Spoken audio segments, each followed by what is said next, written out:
Assalamualaikum warahmatullahi wabarakatuh. Kami dari kelompok 3 akan mempresentasikan hasil diskusi kami, yaitu mengenai asupan gizi seimbang untuk remaja yang akan dibawakan oleh Intan, Lisnawati, Rika, Dery, dan Rama.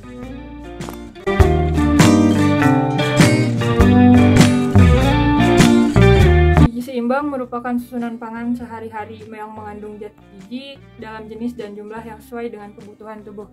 Yang mana kita tahu prinsip utama gizi seimbang ini terdiri dari 4 pilar, yakni beragam pangan, aktivitas fisik, kebersihan diri dan lingkungan, serta pemantauan berat badan. Pentingnya mengkonsumsi makanan yang sehat serta sesuai dengan angka kecukupan gizi masih kurang disadari oleh masyarakat, khususnya pada remaja. Padahal konsumsi makanan sehat serta sesuai dengan angka kecukupan gizi merupakan salah satu kegiatan penting dalam mewujudkan gizi seimbang. Sekolah Menengah Atas SMA Negeri 1 Bojong Picung merupakan SMA yang terletak di Jalan Jati, Desa Jati, Kecamatan Bojong Picung, Kabupaten Cianjur, yang dimana siswanya termasuk ke dalam kelompok remaja pada umumnya. Di area sekolah tersebut, tepatnya di kantin sekolah, terdapat makanan siap saji sehingga memudahkan siswa untuk memperoleh makanan siap saji dan cenderung kurang mengkonsumsi makanan sehat sesuai dengan angka kecukupan gizi. Menurut Sedeo Tomo, pengetahuan merupakan salah satu faktor yang dapat mempengaruhi sikap dan perilaku pada remaja. Walaupun secara tidak langsung, pengetahuan mengenai angka kecukupan gizi merupakan salah satu pertimbangan seseorang dalam memilih dan mengkonsumsi makanan. Perilaku mengkonsumsi makanan sehat merupakan perilaku yang dipengaruhi oleh pengetahuan terhadap angka kecukupan gizi. Berdasarkan uraian latar belakang di atas, maka kami dari kelompok 3 tertarik untuk melakukan penelitian kepada salah satu siswi di SMA Negeri 1 Bojong Picung mengenai angka kecukupan gizi menurut aspek biologi serta aspek kimia, yang mana penelitian ini kami lakukan di sekolah guna memenuhi salah satu syarat kelulusan sekolah. Rumusan masalah 1. Bagaimana cara menghitung angka kecukupan gizi yang seimbang? 2. Zat-zat apa saja yang terkandung pada gizi seimbang tersebut? Tujuan 1. Untuk mengetahui bagaimana cara menghitung angka kecukupan gizi yang seimbang. 2. Untuk mengetahui zat-zat apa saja yang terkandung pada gizi seimbang. Gizi seimbang adalah susunan pangan sehari-hari yang mengandung zat gizi seperti yang dilansir dari Kemenkes.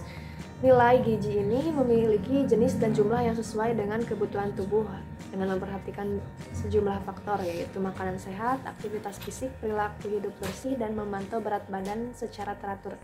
Keempat komponen di atas bertujuan untuk menjaga berat badan agar tetap ideal dan untuk menghindari masalah yang berkaitan dengan gizi. Pedoman gizi seimbang merupakan salah satu sarana pendidikan dan penyuluhan gizi ke arah pola hidup sehat dan sadar gizi atau perilaku gizi seimbang. Untuk lebih jelasnya, dapat dilihat gambar tumpeng di samping. Menjaga kesehatan bukan hanya asal makan sayur, buah-buahan, serta minum air putih yang banyak, tetapi juga harus mengetahui berapa banyak nutrisi yang dibutuhkan tubuh untuk tetap sehat, salah satunya dengan mengacu pada angka kecukupan gizi. Angka kecukupan gizi adalah nilai yang menunjukkan kebutuhan rata-rata zat gizi tertentu yang harus dipenuhi setiap hari bagi hampir semua orang yang masih dalam kondisi sehat.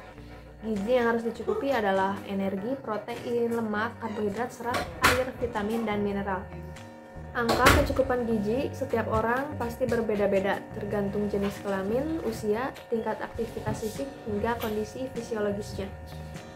Pemerintah juga sudah memeratakan rata-rata angka kecukupan gizi bagi orang Indonesia lewat Peraturan Menteri Kesehatan Nomor 28 Tahun 2019 tentang angka kecukupan gizi yang dianjurkan untuk masyarakat Indonesia.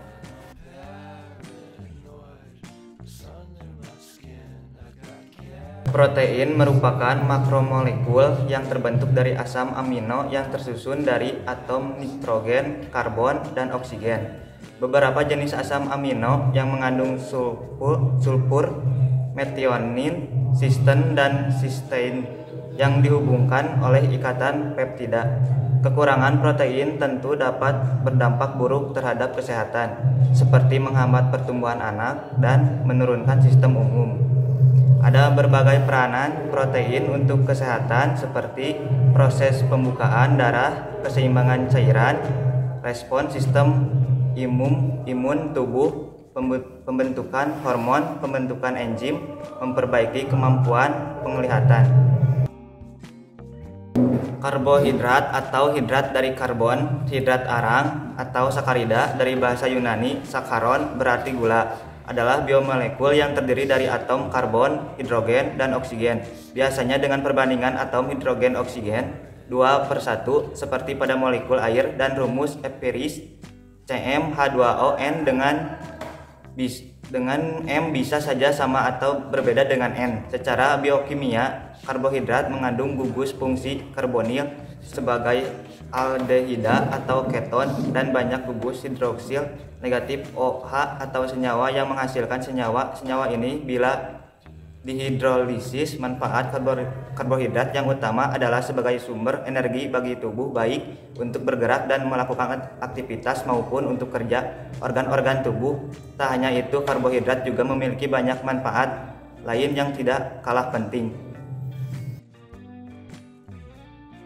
Lemak adalah sekelompok besar molekul-molekul alam yang terdiri atas unsur-unsur karbon, hidrogen, dan oksigen, meliputi asam lemak malam, sterol, vitamin-vitamin yang larut di dalam lemak, contohnya A, E, dan K, monogliserida, digliserida, fosfolipid, glikolipid, terpenoid, termasuk di dalamnya getah dan steroid, dan lain-lain. Lemak secara khusus menjadi sebutan bagi minyak hewani pada suhu ruang lepas dari wujudnya yang padat maupun cair yang terdapat pada jaringan tubuh yang disebut adiposa karena struktur molekulnya yang kaya akan rantai unsur karbon CH2, CH2, CH. Maka lemak mempunyai sifat hidrofob. Ini menjadi alasan yang menjelaskan sulitnya lemak untuk larut di dalam air.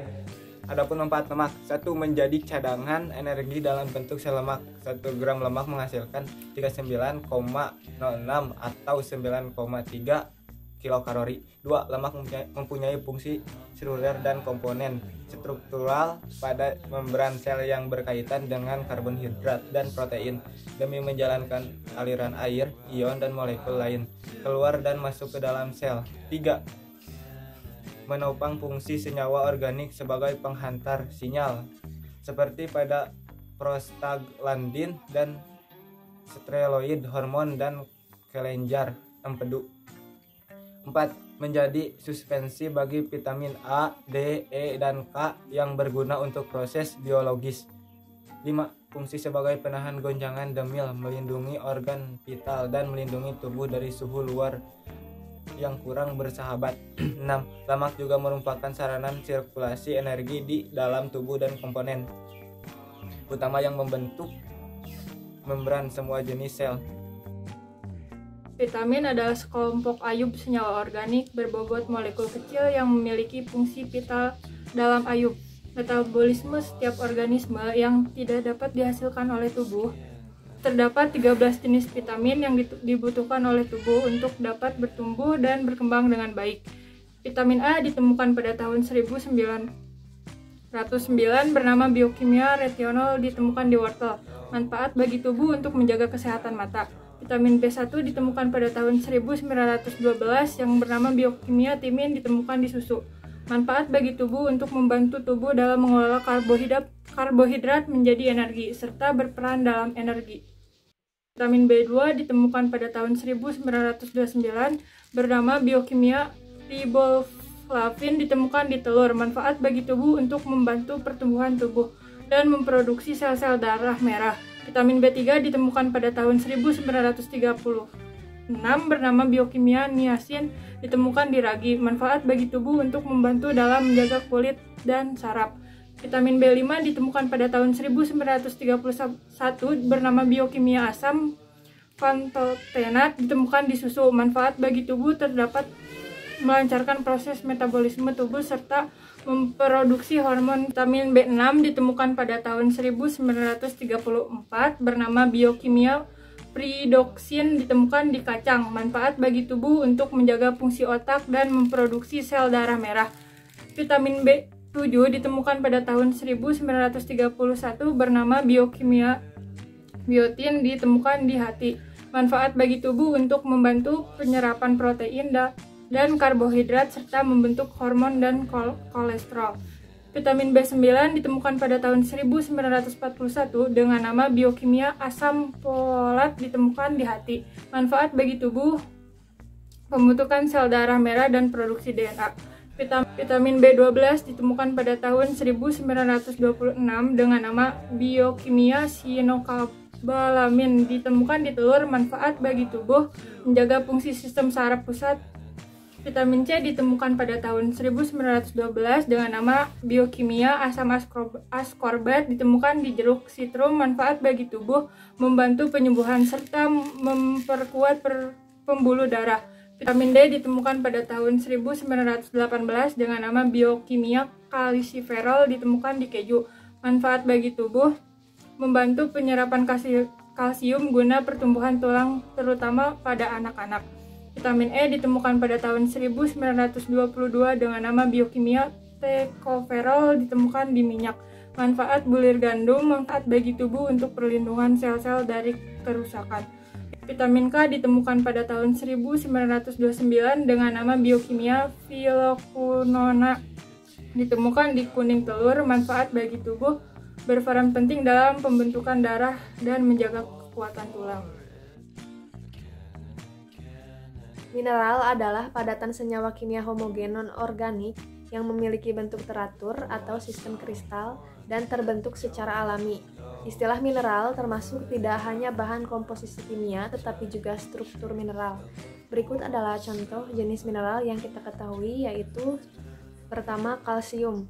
Berperan sebagai pembentuk tulang dan menjaga kesehatan. Saat kekurangan asupan kalsium, maka akan rentan mengalami penyakit osteoporosis. Kedua, magnesium. Kekurangan mineral yang satu ini dapat meningkatkan risiko penyakit jantung koroner, diabetes, hingga gangguan fungsi otot dan saraf. Yang ketiga, zinc.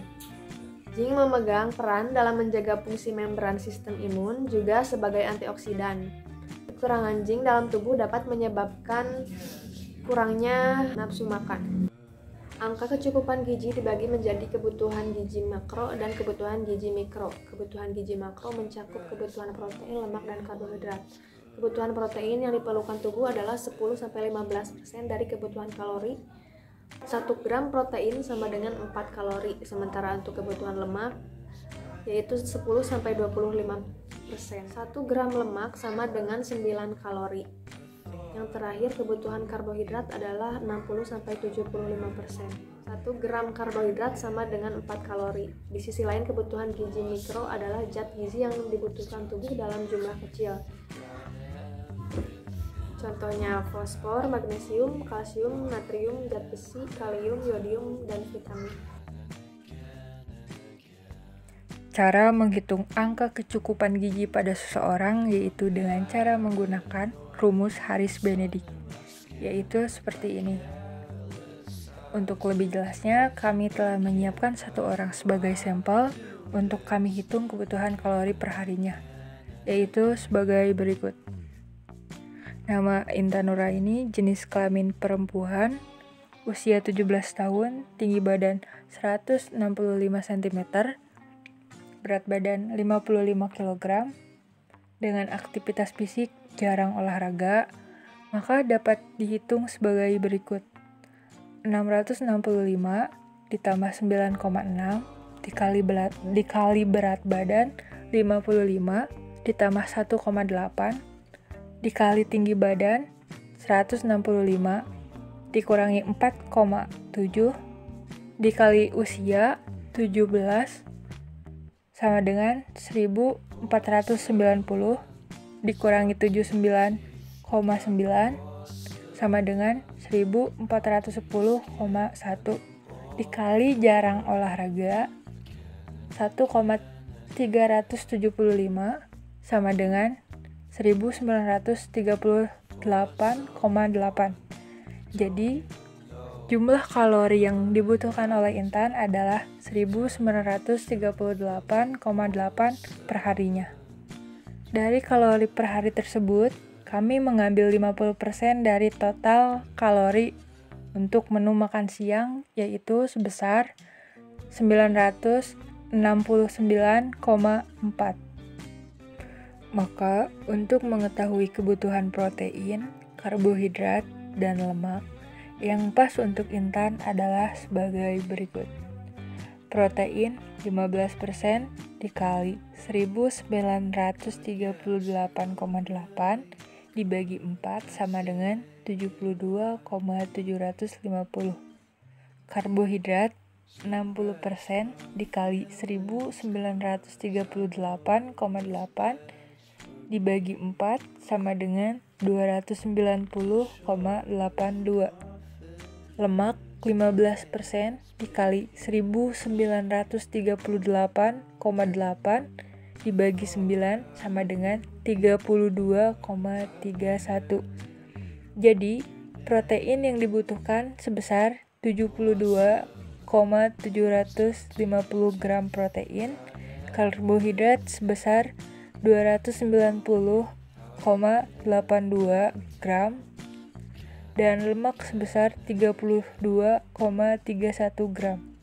Kemudian kami merancang sebuah menu makan siang, yaitu 200 gram nasi yang mengandung karbohidrat sebesar 55,8 gram, protein 3,32 gram, lemak 0,56 gram, 100 gram ayam goreng yang mengandung karbohidrat sebesar 1,8 gram, protein 30 gram, lemak 12 gram, 100 gram sayur bayam yang mengandung karbohidrat sebesar 3,63 gram, protein 2,86 gram, lemak 0,39 gram. 1 buah pisang dengan berat 100 gram yang mengandung karbohidrat sebesar 23 gram, protein 1,1 gram, lemak 0,3 gram. 75 gram tempe yang mengandung karbohidrat 8,54 gram, protein 13,64 gram, dan lemak 8,54 gram.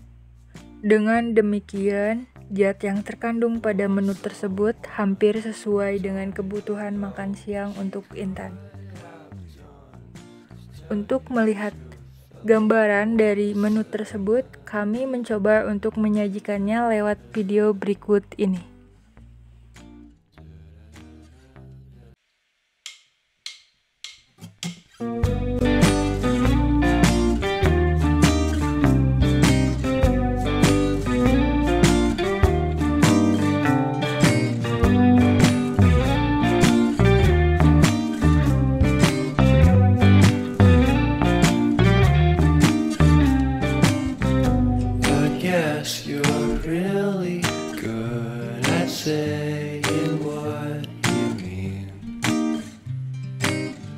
Suppress my feelings, 'cause I know what's best for me. Feel short of confidence, my hands begin to shake. I thought I knew you, but I barely knew your name. Porcelain stuck to your teeth, you got everything, and I can't believe how I've been let down again and again and again.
stuck to your teeth. You got porcelain under your skin, and I'm all for it again and again and again. For someone you don't even know what you could have done. To tell you the truth, I love porcelain.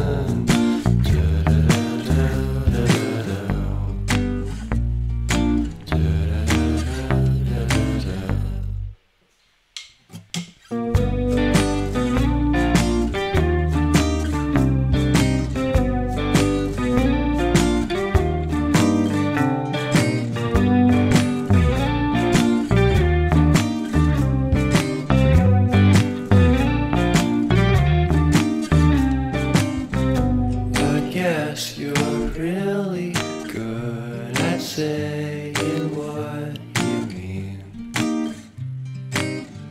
Suppress my feelings, 'cause I know what's best for me. Feel short of confidence. Manfaat yang dapat kita peroleh dari penelitian ini yaitu mengingatkan kita untuk memilih makanan dengan zat gizi yang seimbang yang kita konsumsi supaya meningkatkan kualitas hidup menjadi lebih sehat.